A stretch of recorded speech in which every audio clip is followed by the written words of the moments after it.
கெல்லியக்காவின் மூஞ்சிலையும் iota அண்ணனின் நெஞ்சிலையும் இந்த தழும்பு எப்படி வந்துச்சுன்னு தெரியுமா?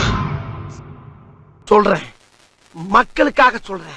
ஒரு நாள் தூங்கிட்டு இருந்த கெல்லியக்காவை ஒரு கேங்கு கடத்தி கொண்டு போய் போர்க்களத்துல புடிச்சு தள்ளி விட்டுருப்பாங்க. அந்த போர்க்களத்துல மறுபடியும் இன்னொரு கேங்கு கெல்லியக்காவை புடிச்சு நீ நினைக்கிற மாதிரிலாம் ஒண்ணும் இல்ல, தலையில கண்ணை வச்சு தாக்க வரும் பொழுது நம்ம அண்ணா தாயூட்டோ மாஸ் என்ட்ரி கொடுத்து கெல்லியக்காவை காப்பாத்தி கை கொடுத்து தூக்கி விடும்போது தூரத்துல ஒரு பச்சை பட்டை ஸ்னைப்பரை வச்சு சுடுவான். அந்த ஸ்னைப்பர் கன்ல இருந்து வெளியே வந்த புல்லத்தை நம்ம அண்ணா தாயூட்டோ கட்டானாவை வச்சு கட் பண்ணுவாரு. அதுல கட்டான ஒரு புல்லட்டின் துண்டு கெல்லியக்காவின் கண்ணத்தை கிழிச்சிடும். அந்த தழும்பு தான் இது. ஆர்டிபிஷியல் இன்டெலிஜென்டோட அட்டகாசங்கள் அதிகமாகி ரோபோட்ஸ் எல்லாம் மனிதர்களை தாக்கி கொண்டு குவிச்சிட்டு இருக்கும் பொழுது அந்த ஆர்டிபிஷியல் இன்டெலிஜென்ட் அழிக்கிற மிஷன்ல கெல்லி, ஹயோட்டோ, மோகோனே 3 பேர் போயிருப்பாங்க. அதுல ஒரு ரோபோட் மூக்காவை முடிச்சு விட பார்க்க கெல்லியக்கா அந்த ரோபோட்டுக்கு மண்டை மேலே அடியை போட்டு விட்டு மர்டர் பண்ணிடுவாங்க. இன்னொரு பக்கம் அயோட்டோ அதிரடியா சண்டை போட்டுட்டு இருக்கும் பொழுது திடீர்னு ஒரு பெரிய தாக்குதல் நடக்குது. அந்த தாக்குதல்ல மறுபடியும் மூக்கோ மாட்டிக்க மீண்டும் கத்தி எடுத்துட்டு காப்பாத்த போறாரு நம்ம அயோட்டோ. மூக்கோவை காப்பாத்த போன அயோட்டோ ஒரு ரோபோட்டால சராமாரியே கையில நெஞ்சிட்டு தாக்கப்பட்டு கீழே சரிவாரு.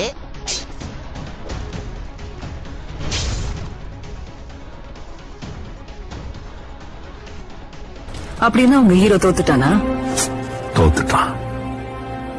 அடுத்து என்ன பண்ண போறா உங்க ஹீரோ? இல்ல கிவ் அப்?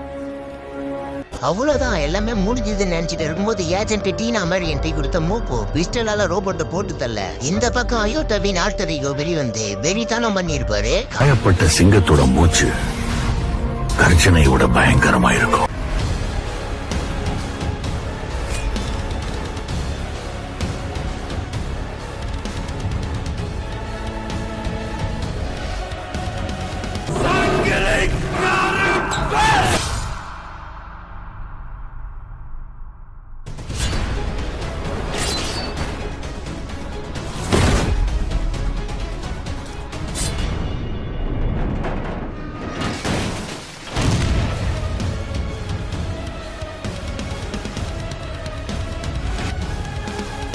நான் தாண்டா லியோ.